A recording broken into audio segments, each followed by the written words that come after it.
I'm Joseph, I'm Nick. and this is Fish Jelly.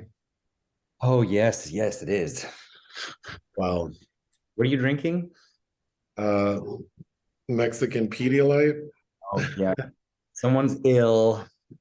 Yeah, we're a day late and a dollar short. My trip to Puerto Vallarta, which was a very lovely Christmas gift from Nick, and through no fault of his own, I ended up at like a very shitty hotel that doesn't have internet. So that's been a challenge. We couldn't record the podcast yesterday. So I actually had to buy another hotel to stay at so I can work because this one has internet, but then this one, the power goes in and out. So I wouldn't be surprised if our podcast gets interrupted.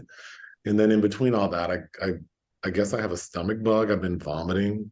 So I might have to abandon ship for a second to do that. So yeah, not the best time. And there's a dog in this hotel I'm staying in. There's a dog, like two huge dogs, like Saint Bernards, as you can tell by their voices. And every time someone walks in, they go apeshit.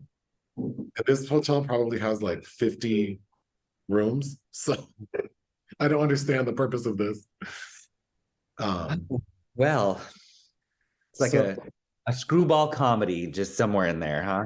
and I'm the wrong person for this. I cannot tough it out. So I'm just I'm just feeling all the things. But to bring the mood back up, more people are sponsoring us on Anchor. So I really appreciate, we both appreciate that. Oh, yes.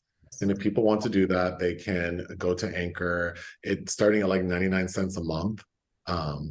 You can help us reach financial freedom.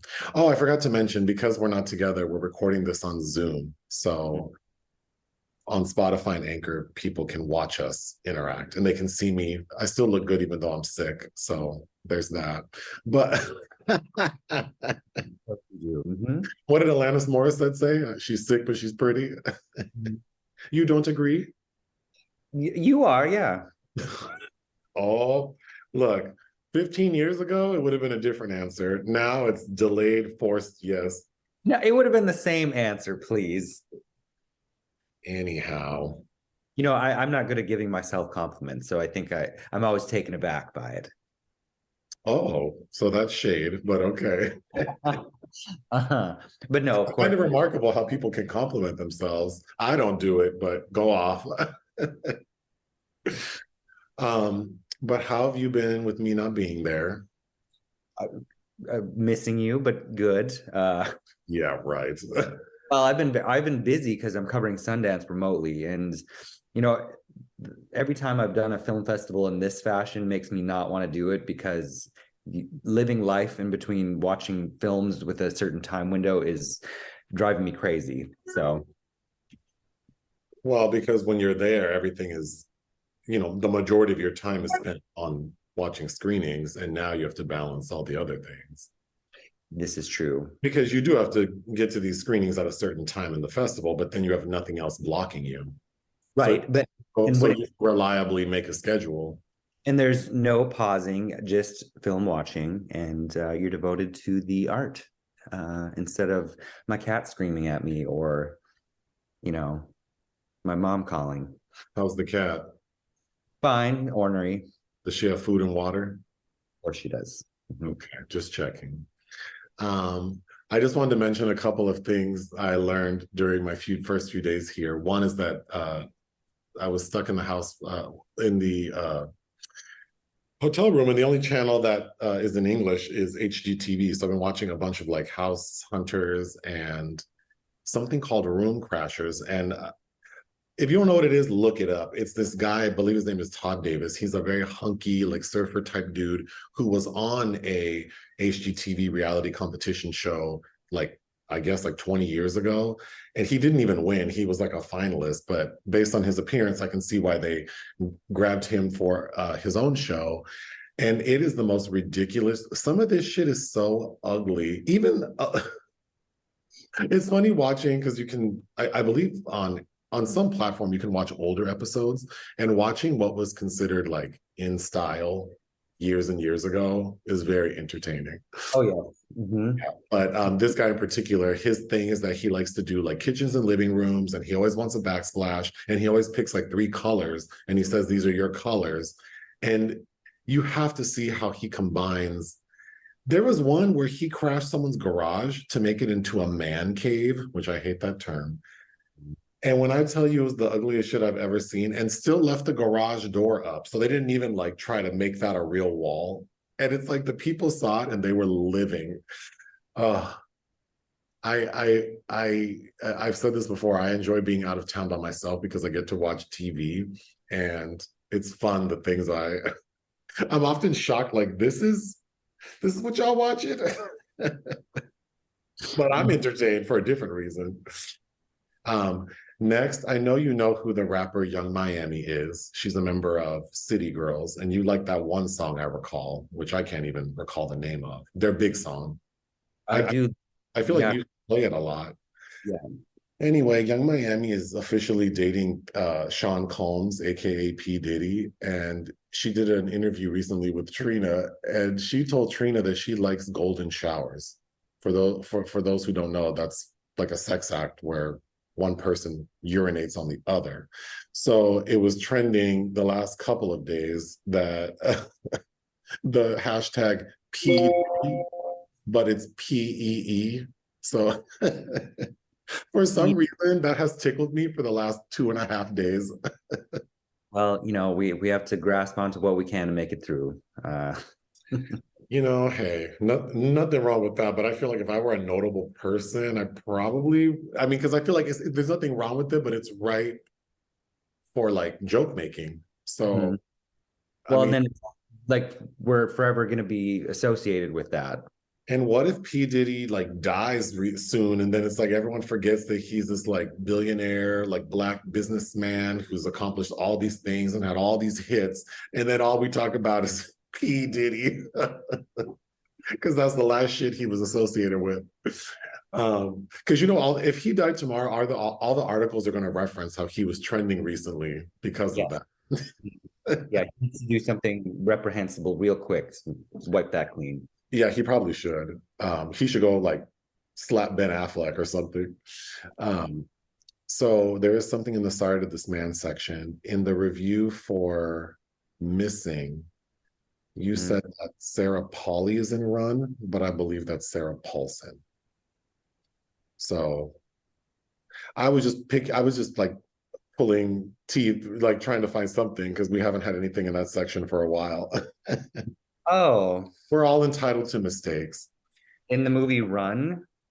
No, in the movie, Oh, in the review for Missing, you referenced the movie Run because I think someone affiliated with Missing was affiliated with that film, and you said starring Sarah Pauly. oh yes, because Sarah But Polly go. yeah, Not the. so a very easy oversight to make. Films released we didn't cover, something called Blaze. Oh yeah. There was a lot of stuff that came out as of last Friday that we made it through quite a bit of. But Blaze was a Tribeca premiered film by Del Catherine Barton, and I did not see it. I don't think it's been getting very great reviews. Hmm. Something called Jung E. Directed by Yeon Sang-ho, South Korean science fiction film on Netflix. Kids versus Aliens. I would have watched this. Jason Eisner directed it, who did a film. I think he was one of the co-directors on Turbo Kid, which is a lot of fun. But he also did Hobo with a Shotgun, which I didn't like.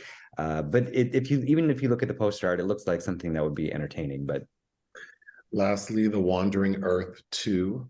and I didn't see The Wandering Earth 1, directed by France Guo. It's starring Hong Kong superstar Andy Lau from 2019. So they're reuniting for this, but it opened just in time for the Lunar New Year for Oh. Chinese. Movies you watched for fun. Something called Absolution 1978. Well, that's a note to myself because it's called Absolution, but Oh. Well, I don't know why you send me your full notes. I don't know. I didn't realize I had to further edit them and I have several different versions. But anyway, this was something I've been scrolling by on Amazon for months, starring Richard Burton. And I think it was released years after it was made, but directed by Anthony Page. But I was more interested because Anthony Schaefer, who wrote Sleuth and Frenzy for Hitchcock, and of course, Robin Hardy's The Wicker Man. It's okay. It's about kind of an asshole priest that these students are trying to make go crazy by confessing that they've murdered someone and leading him to the body when it's a joke, partially. And then I didn't realize that Anthony Schaefer was married to Diane Salento, who plays the school teacher in The Wicker Man. Oh. Oh, okay. Autumn Leaves. Yes, I think you were in the room. I had a Robert Aldrich triple feature this week, but your sister was visiting, who likes Joan Crawford, and she hadn't seen Autumn Leaves. Oh, yeah, I walked in towards the end and it looked really fun. You two actually played two scenes back for me. Yeah, it's a classic. Cliff Robertson being probably as young and handsome as he was very briefly before he started doing things to his hair and skin. But yeah, that's a very entertaining film. Next, The Killing of Sister George. So I know you watched this in relation to something you're writing. I don't know if you want to talk about what you're writing. No, I for a podcast that I was a guest on. Oh, you know what? I'm so sorry. I'm thinking of a different movie. Sorry. Yes, you watched The Killing of Sister George related to a podcast that we already talked about because I said that I did my episode. But you came up with some very good options pretty quickly. I think that you should talk about why you chose this as a bad game movie, because it's not a bad movie. Because it has the reputation of being a bad gay movie, and I like recuperation, because it's featured heavily in The Celluloid Closet, which is kind of a Bible I refer to for all of these films with queer representation, prior to when it was even legal to show it. And I think it's a film that people don't talk about or reference, but it came out just prior to something like Boys in the Band, and how we kind of, as gay men, have a reverence for that. But there's not really, I feel like there's so few lesbian representations, especially from this period, and it's doing some fascinating things. Well, we shouldn't talk too much about it to entice people to listen to your episode. I didn't hear you recording, so I'm excited to hear what you have to say, because I also watched the movie. Yeah, so that's all about that. It's a lot of fun. I'm not going to defend it as like this great film, but it's doing a lot of really interesting things. And the lead star, Beryl Reid, I think is quite good. I'm in my brain haze. Did I mention Peace, Love, and Misunderstanding last week? To me, you did, yeah. Oh, okay. So I did write it down. So I watched Peace, Love, and Misunderstanding, which is a film from 2011, which is unbelievable to me because it feels like it's more than 20 years old, but it has this amazing cast. Mm-hmm. Jane Fonda, the lady, WandaVision lady, Olsen. The guy who the two brothers look alike. Nat or Wolf? Nat Wolf. So many people. I'm sure you could name more than I did, and you haven't watched it recently, but I was surprised at how much or how bad I thought it was, because the person who directed something pretty notable, right? Bob, what's his face? Or wrote something very notable, and that's why I decided to watch it. Is it Bruce Beresford? Bruce Beresford is the director, yeah. Mm-hmm. Yeah, he's notable from the 80s. I think he did. Oh, Driving Miss Daisy. That's what I was thinking. I wanted to watch it because I saw he had directed Driving Miss Daisy. So I was curious. And this shit, I mean, Driving Miss Daisy is kind of hokey and problematic sometimes, but it's worth a watch. It's terrible, but it's really fun to see the dialogue, just how all the characters are acting, you would think that someone who's never made a movie before did it, and they know how to shoot things looking nice and shiny, and that's it. Oh, Um, and he didn't do Postman Always Rings Twice, but I think he's from Australia, and Breaker Morant and Mr. Johnson are both on the Criterion Collection, so he had notable things in his youth. oh, but moving on, you saw the Frisco Kid. Oh, and Crimes of the Heart he did, which is a lot of fun with Jessica Lange, Diane Keaton, and Sissy Spacek as sisters. I recommend. Anyway, what was next? The Frisco Kid. The third Robert Aldrich feature, his penultimate film with Harrison Ford and Gene Wilder, set in 1850 Poland, about Gene Wilder, who's the stupidest student in rabbi school, and he gets sent to San Francisco and has, I guess, an adventure on the way there, but that wasn't very good.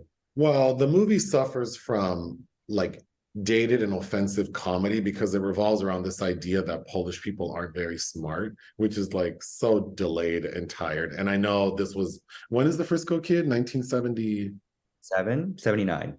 So I mean, obviously people were accepting of that kind of humor, but watching it, I mean, it was, I didn't sit through it because it was just like, I can't listen to this shit. Like, it's not even funny.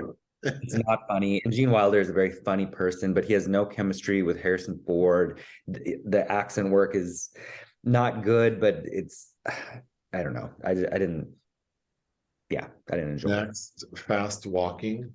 After watching Butcher Baker Nightmare Maker, there are several Susan Tyrrell films I haven't watched, and this was one of them, directed by James B. Harris from the early 80s, starring James Woods, who I don't really care for. But James B. Harris did a movie that I think is really good from 88 or so, also starring James Woods, called Cop, which I highly recommend. But yeah, I saw you watching it.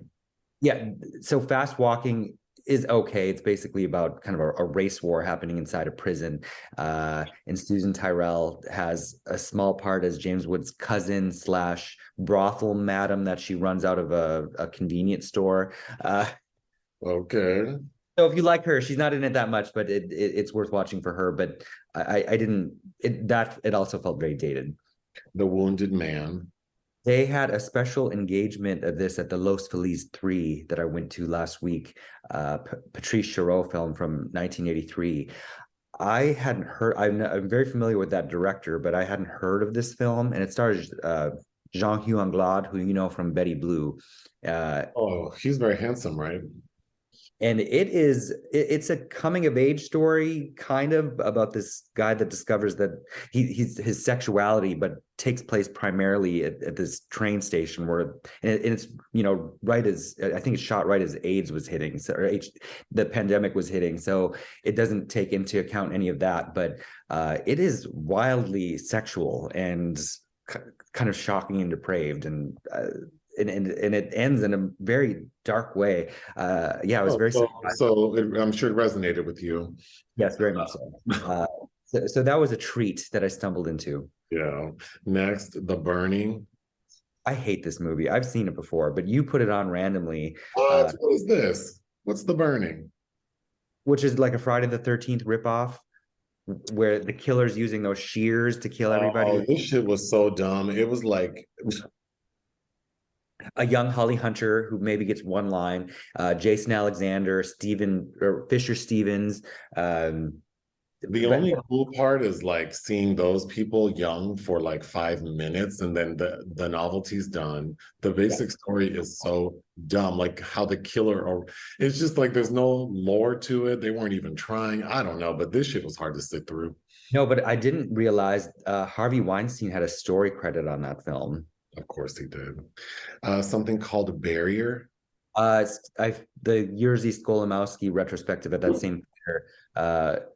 I tried to make it as many as I could, but it's a 1966 feature by Skolimowski, right before he kind of broke out with Departure, because he won Berlin for that film. It's about a college student that thinks he deserves more than what he's allotted, and it felt like somebody's first or second feature for sure. And I really like Skolimowski, but it was just okay. Something called Hands Up. And that's the last Skolimowski film I saw, it's the film he was making that was seized by the Polish authorities in 1967, and why he left Poland for many years to work in France and the UK, etc. And he returned to it in 1981. So it's an odd film that uh, it was an unfinished film that he finished later, and it feels like two distinctly separate things, but I really like the feel of both, but probably the preference of the 1981 footage. But it's interesting. The Burned Barns.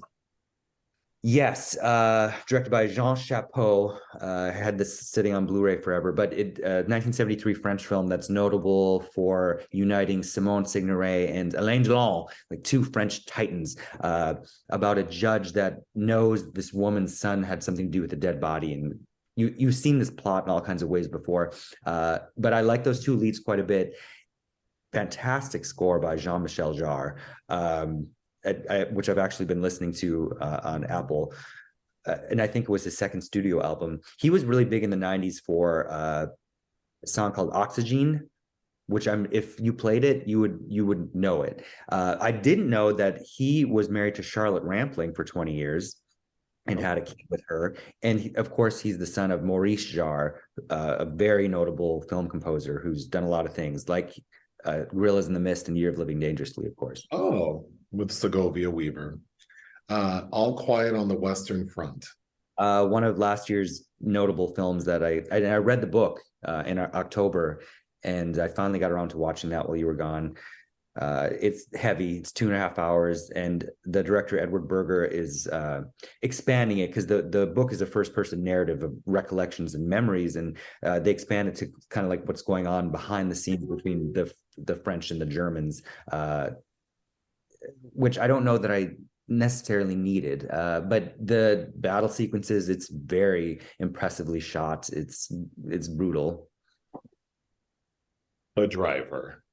I fucking love The Driver. Mini Driver? Not Mini Driver. Adam Driver. Nope. The Driver. What's that song? Chauffeur. Oh yeah, I forgot who sings that song. I used to listen to Duran? Is it Duran? No, they have a Chauffeur song with a really great music video. That's what I'm thinking of. But now that you're saying it, there's a group with like a woman's vocals saying chauffeur. Yeah. A line about how she's late with her appointment with Joan. The Driver. It's not Twilight Time, which is now defunct, released it, and they all had limited Blu-ray editions. So if you didn't buy the capacity, they're very so I think the Twilight Time Blu-ray is a couple $100 probably, but it's Walter Hill's. Have you made that list of movies I can sell when you die? No, and I actually don't have the Twilight Time copy of this disc. I have a bootleg, but somebody like Criterion needs to. I've been sitting on it forever because I don't know. I like Walter Hill a lot, and it's his sophomore film from 1978, starring Ryan O'Neal, Isabella Adjani, who she's on my back too, and Bruce Dern. And it's the film Nicholas Winding Refn was highly referencing with his film Drive, which I also loved with Ryan Gosling. But there are two car chase sequences in this that had me anxious, and I never nothing of that ilk really kind of gets me going anymore. But it looks so good. Isabella Adjani is gorgeous. She doesn't really have as much to do, but I don't know, that I love that film as a vibe, and I'll show it to you. Well, moving on to projects of interest, something from Dans Le Vicieux. Dans Le Vicieux is probably more closer to the pronunciation that I'm also butchering, but yes, Isabelle Huppert is now filming right now a new film with André Téchiné, who she hasn't worked with since 1979 when she was in the Bronte Sisters with Isabella Adjani. That's exciting. I think so. So next, I was reading about this before you sent it. Antoine Fuqua is going to helm the Michael Jackson biopic. Yeah, and I'm worried. I have concerns. Oh, this is going to be a train wreck.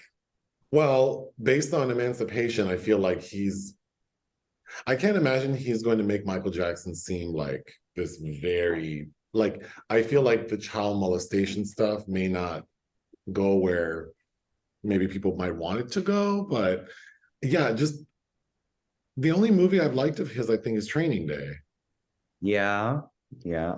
Mm, So I remember you thinking Olympus Has Fallen was fun, but those are fun. Yes, you're right. I think that movie's fun, but like oh I could no, you know what? A good Fuqua film is besides Training Day is Brooklyn's Finest with Wesley Snipes and Richard Gere. oh I remember liking that. well, I shouldn't cast aspersions on Antoine Fuqua just yet, but I I don't know that we've had a string of biopics with Urethria and Nippy, and Mhm. I just don't want it to end up being. I mean, who has a bigger career? Well, his career doesn't. I mean, his career spans as long as Aretha's, and his popularity is unmatched. So I don't know how a 2.5 hour movie, just like all these other 2.5 hour biopics. And then didn't he do Bohemian? Who did the person who wrote Bohemian Rhapsody is going to write this, Oh, okay, right? sure. I didn't. Script. The script is in by John Logan, and the film will be produced by Graham King, who turned the Freddie Mercury Queen story into the blockbuster Wow. Bohemian Rhapsody. That Bohemian Rhapsody is not a good film. Oh, Uh, you didn't watch it. Rami Malek's fine in it, but I don't know. the only thing about this movie is people are going to go watch it, and the minute they announce who's playing Michael Jackson, and if we're getting like multiple people playing him, because we're going to need like But the like the Bob Dylan movie. we're going to need like yeah at least like three versions: a kid, a young adult, and then the one we got to know and more before he passed. So I have I just want this movie. They can't do Michael crazy. They just I can't. think somebody like Spike Lee, I think would be a better fit to do Michael Jackson, but I don't know. But that being said, I don't know what kind of reverie Antoine Fuqua has for the subject. He might be interested, and he might also approach it as like, oh my gosh, what if he does like the trial and makes the movie about that? Like, I don't know. I can't support that. What would be really interesting is this Jackson's life is worthy of a miniseries, like a 10 part miniseries with each a 90-minute segment devoted to an era. You could do that. My thought would be to take a moment in his life, and I think the thing that most people think about and talk about when they think of him are his eccentricities and his appearance. And I think a really interesting thing to like if he has access or the screenwriter had access to like information we don't all know, maybe focus around the time when he discovered like he had vitiligo, from when he like adjusted his nose to then sort of adjusting his skin tone, maybe that period and how he struggled with how a lot of that was a reflection of what he thought people wanted. I think that could be a really interesting character study. And we don't need the big productions because I feel like, I mean, both Respect and I'm only saying those because those are two recent ones featuring super successful Black entertainers, but I think they couldn't quite achieve like in the production the magnitude of these two and their like all the Whitney performances felt very like we're on a sound stage and we're shooting at an angle and we're going to put in the audience post. And I didn't see Bohemian, no, the one with Rocket Man. Don't they have some pretty big like Sure, I didn't really care for that, but yeah, Michael would need, I mean, he was playing to like 100 crowds of 100,000 plus. It just needs to feel grand. But anyway, we're talking a lot about hypothetical shit. Well, I'm talking a lot about hypothetical shit. somebody's gonna play Janet. Man, you watch the review for and it better not be called like Beat It or Thriller or Moonwalk or it's gonna be named Watch, it's gonna be named Moonwalk. I know it. Or Neverland related. Oh God. Anyway, unfortunately, there are entries in the obituary section. Gina Lollobrigida is dead. Malala Brigida is dead, yes. What do Uh, you know her from? oh God, a lot of things. She did a film. Okay, so she was kind of Sophia Loren's competition, as the Italian import. But and I saw her in person. I think she showed up to. I went to a TCM film festival, and they showed Buena Sera, Mrs. Campbell, which is kind of the impetus for what Mamma Mia became. Uh, which is really interesting. But I really like you've seen her in a movie, Woman of Straw, the Basil Dearden film with I think Sean Connery years ago. Really dark and disturbing film. And speaking of Skolomowski, he did a fantastic Nabokov adaptation of King Queen Knave, which is impossible to find. It was not part of that retrospective. And Death Laid an Egg. Yeah, she has a lot of really great films. Next, or not next, but David Crosby also died. I'm not familiar with who that is. I know I've heard that name before. You don't know the musician? Did he I, do a track with Luther Vandross? I don't know who that is. Okay.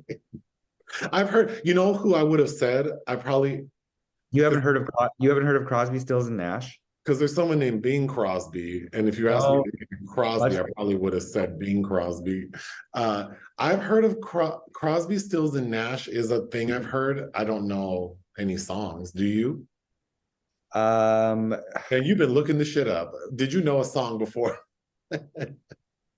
if you played something, I would know it, but Well, that's there, fair, because I'm assuming your parents didn't listen to Crosby, Stills, and Nash. I think my mom might have, but he was also part of the Byrds, which was a band I liked. Okay.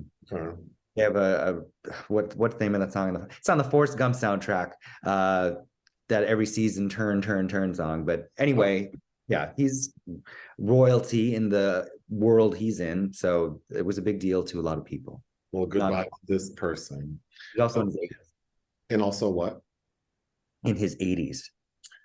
Yes. Okay, so the secret movie this week was your choice, and it's related to something you're going to be writing, which I don't know if you're going to say what it is, but so if you're not, then I guess I'll stop. Or should I say what it is? It's fine. I mean, who's gonna remember You're that? writing. Yeah. Who's gonna check me? Who's gonna check me? No, watch me get like a DM. No, Nick is writing another piece for Spin Magazine about what is the topic? It's kind of an anti Valentine's Day list. Which I think is a really fun idea. And then after watching this movie, I think this is an excellent if this is one of your choices, I think it's an excellent selection. But you had seen this many years ago, I presume. The last time I saw it was probably about 2006. I know who Lars von Trier is. My immediate thought of him is that he makes like hypersexual, like controversial type films. And I've seen some. I know I saw Antichrist. Yeah. And the one I thought was really good. With Kirsten Dunst or Melancholia. Claire Danes. Who's in Melancholia? Kirsten Dunst. She's the lady who's married to the guy from the movie with Cumberbatch, who's gay. And he's like a farmer, and he's like he's hooking up with the young guy. And the young guy goes to medical school. It was like I think Dog is in the title. Wait, you're not talking about a Lars von Trier film. No, I'm saying Kirsten Dunst is married to the man in that movie. Oh, Power of the Dog. Yes. Who's that man in that movie? Jesse Plemons. Who we saw in that movie about the Native American spirit that was pretty good until it wasn't. Antlers. Yes. I'd recommend that movie. But anyway, I thought, or I didn't even introduce the movie. So Nick's selection was the 1996 psychological drama directed by Lars von Trier called Breaking the Waves. It stars Emily Watson in her feature film acting debut and Stellan Skarsgård. Wait, was that her? I didn't know that. Was that her debut? I don't know who that lady is, except for now this movie. What have It's I seen her definitely in? not her debut. Jesus. It's not her feature film debut? I'm pretty sure not. Oh, well, don't talk to me. Talk to user 32978 who entered it on Wikipedia. No, I'll be shocked. Anyway, So, you saw her in Chernobyl, that series where I don't know. I really liked her in this movie. I kind of found her like strangely cute. she is cute. But yeah. Um, the basic story, it's set in the 19, it was hard to tell the year, but I would say it's like the 70s, maybe. Yeah, that is her debut. Wow, she only did a TV series before that. Wow, I did not know that. The movie's long, it's 158 minutes. Mhm. I just have to put that out there. But anyway, it's like in the 1970s and it's in Scotland, I believe. Yep. Okay. So Emily Watson plays this lady who lives in this very religious, with her very religious family, like mom, dad, and sister. And they're like hyper religious. And Emily Watson's character is a special bird.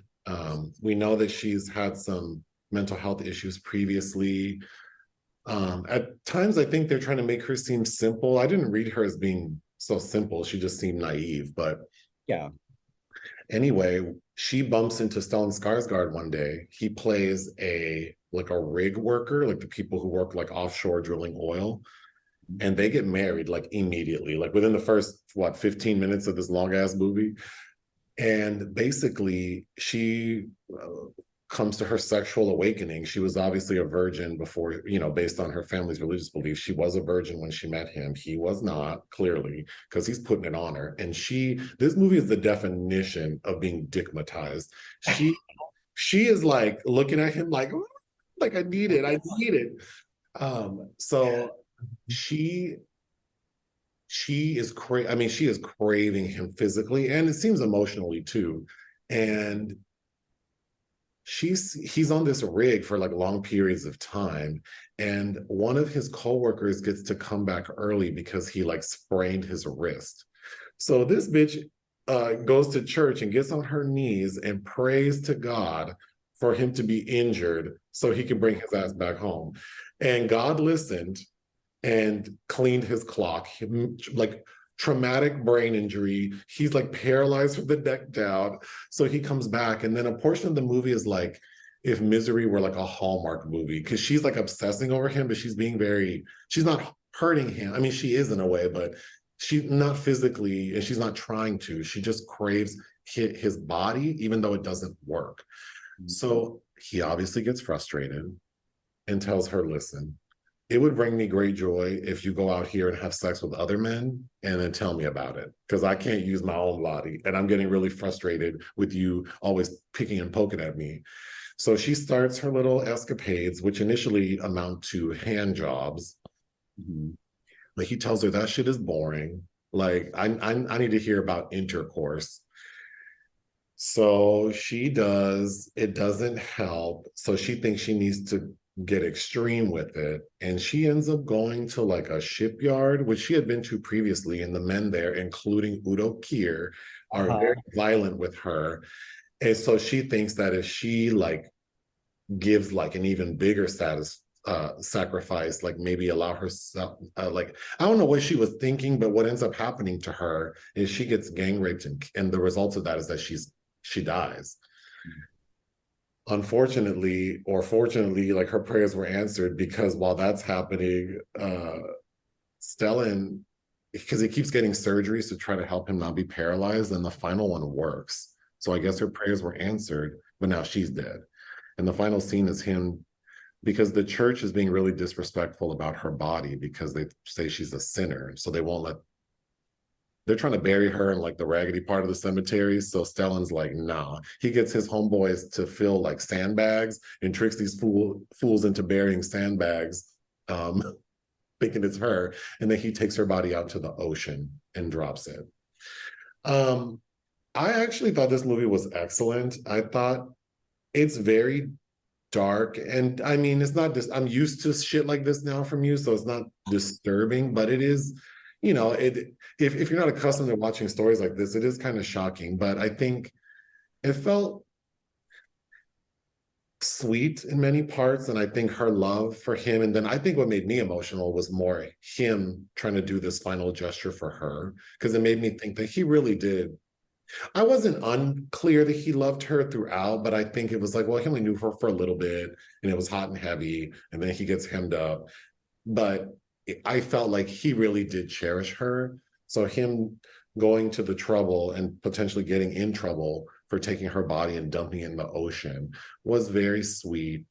And then the significance of the bells ringing at the end, like that's her. Because the church wouldn't ring the bells for her because she's, I guess, a tramp. There were a lot of scenes that were hard to watch. No, the church doesn't ring bells at all. Oh, that's right. The church doesn't have bells, but she wanted to hear bells, so he got bells for her. Um, my first note is Ed Harris is in this movie, and you said he's not. But who's that man who looks like Ed Harris? I know, but somebody flashed on screen and he said, "Oh, that's what's his name?" Like it's not Ed Harris. Like I already, the man looks like him, but it's not at all. But yeah, the film about religious expiation kind of. It's very like Nathaniel Hawthorne's Scarlet Letter, which I like. Very Sure. Graham Greene's The End of the Affair, and even a little bit of Romeo and Juliet. It's a dark tragedy. Emily Watson gives a very good performance. Yeah. I like Stellan too. I thought he fit the role well. He was a little too clean for me to be a rig where his hands and feet were quite nice. I was a little shocked. And but if you remember, his son is the one marrying Kirsten Dunst in Melancholia. oh, that's right. So Lars likes the Skarsgårds. Has the other brother been in a Lars von Trier movie? I'm not sure. I'd have to double check that. I'm just gonna go through my notes. When Stellan asked Emily like about her being a virgin and how did she do it? Like how did she manage to do this? She says that she stayed a virgin because she was waiting for him, and that man laughs in her face. I thought that was so funny. he's not being mean. He's just like, oh, you're serious? Like you really believe in this? And she does this very endearing thing of when she's when she's praying, she talks to herself also in the voice of like God speaking to her. She has to do both parts, which I find kind of sweet. It's cute. It doesn't read as like it doesn't feel crazy or over the top. She just seems like a very sweet lady. Oh, you laugh when she's on the cliff screaming for him to come home because she's frustrated. Oh, well, that's my next note is that the first time he leaves and he gets on this like helicopter, she runs up to the helicopter and opens the door as it is lifted off the ground. And she seems, it's, I did laugh at it, but looking back, it's like, I'm sure we can all relate to having very strong feelings for someone. And even though they don't manifest in that way, for someone like her who had never had sex before, who hadn't probably been treated kindly by a man, who wasn't allowed to entertain men, Or her shitty parents. with this like suffocating environment, it's really. Can you hear my Slack messages? Oh well. Oh, are they on my screen? Oh God. Yeah. The only bit of kindness is her sister-in-law from her dead brother, played by Catherine Cartledge, who sadly died over 20 years ago now, and she was that woman's a fantastic actor as well. It always makes me sad going back and seeing her. But if you haven't seen Dancer in the Dark, with the one where the Lars von Trier film with Bjork going blind. Oh no. Some critic, I forget who, I should look, when For Colored Girls came out, Tyler Perry's, they said Lars von Trier didn't make a movie this year, so Tyler Perry stepped in to torture women. Oh God. Well, I was very surprised that he could get I'm trying to pause my Slack messages. I was very surprised that Stellan could get phone calls, like landline phone calls on this oil rig. But anyway, he's able to do that. So he's waiting, or Emily is waiting for his phone call, and she's trying to call him, and she falls asleep in a phone booth. She was really committed to talking to her man. She was. It's sweet. but and of course, devastating what transpires. But it's like all of Lars von Trier's films are pretty heavy hitting. But I was gonna say about Dancer in the Dark, the friend role, like Catherine Deneuve, and that is a friend to Bjork, much like Cartledge is in this film. So he likes that kind of dynamic as well. The moment you were referring to when Emily Watson's character screaming like on the cliff is because she comes home and her mom finds that she has a calendar counting down the days to when Stellan returns and the mom ripped the shit up. And she goes, oh, shit. And also on the calendar, it's just like I love like all these doodles. Like a little girl. But I feel like there are a lot of people out there who get into relationships very early and stay in them, like you marry your high school sweetheart, you were a virgin, you stay married for 25 years. And then when you break up in your mid 40s, if that happens, you're kind of starting like, you're kind of, I mean, not a kid because you've been doing adult things, but you don't know how things work maybe. Or someone like her who was so sheltered up until she got married, which made me think of that movie with the Faye Dunaway and James Earl Jones and Jennifer Tilly. Scorchers. How the one lady is scared to have sex on her wedding night, and Emily Watson is like the opposite of that movie. She got a taste and she could not stop. Well, they'll make he has sex with her in the bathroom at the celebration. Yeah. So when Stellan becomes paralyzed, and of course Emily is in this hospital all the time trying to be with him, he finally tells her, like, could you wear something loose so I don't have to see your body because it's like torture? And then it's clear he's just miserable. And there's a scene where he tries to kill himself by overdosing on medication, which is difficult because he's almost fully paralyzed. He has it seems like he could move his arms, but very little. So when he tries, the pills spill everywhere. And then, of course, the nurses, one of whom is Emily Watson's sister, her character sister, is not leaving pills around him. I thought that was sad. Also, like, I think talking about, being innocent and then experiencing sex and how that, all the ways that it sort of grows in our minds and what we latch onto. And like, she was a very sexual person, as in she wanted it, but, she wanted it from one person. Mm-hmm.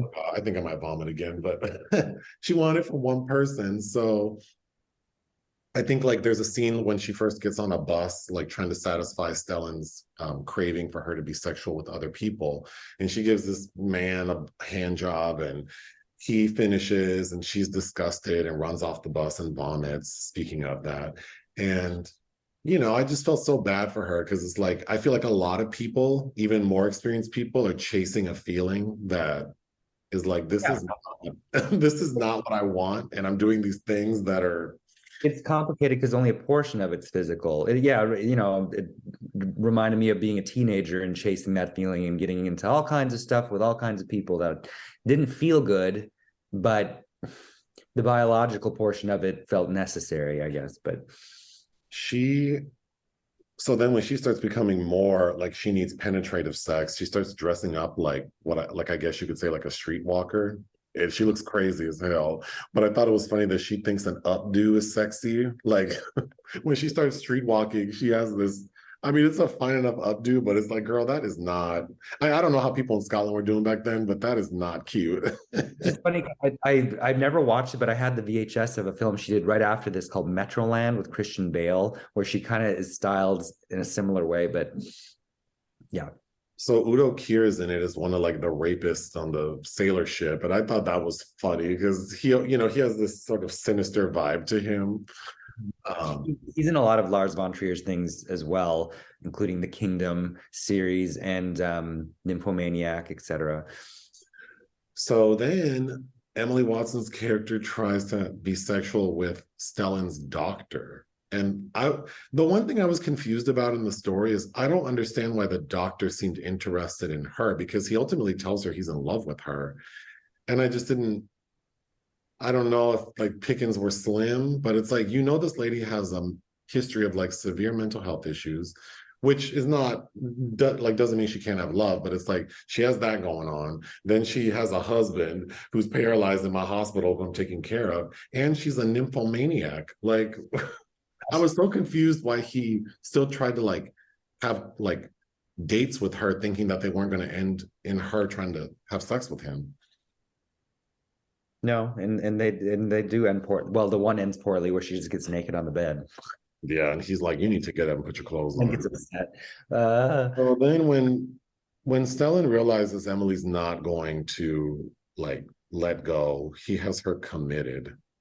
mhm. Of course, she freaks out. And then probably the saddest scene in the movie is like she's leaving the hospital and these like adolescent boys and a girl, I believe, are bullying her, like calling her a tramp or something and throwing rocks at her. And they follow her all the way to the church, throwing rocks at her. And then she gets to the church He leaves her laying on the ground. Yeah. and the pastor doesn't even like, he sees her there and he doesn't even let her inside. And then he looks at her like once over or twice over and then just leaves her there and leaves with the kids. Like, you guys weren't doing anything you shouldn't have been doing. So, you know, I think it's an emotional ride more so than well, I don't know. I thought Melancholia, from what I recall. I thought Antichrist was more shock value than anything. Oh yeah, it's super ridiculous, but again, fun.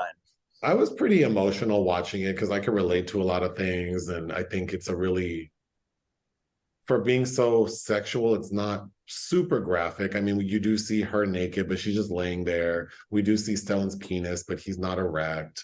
It's not, I thought it was kind of sweet about this tragic love story, really. Yeah. Yeah, I agree. And you know, we're so upset when I told you the running time ahead of time. It You is were long, and I don't like watching long movies. So, but I mean, this was worth, well, oh, we didn't mention the movie's broken up into chapters. I think there are like 8 chapters, and each chapter is punctuated with like a classic rock song of some sort, which I which thought, I yeah. no, but I really like. I mean, was it "Child in Time" by Deep Purple? I really like that song. But yeah, that there's nice. Those are the only real moments of any kind of levity we get. It's just in those very small moments. But I did like that.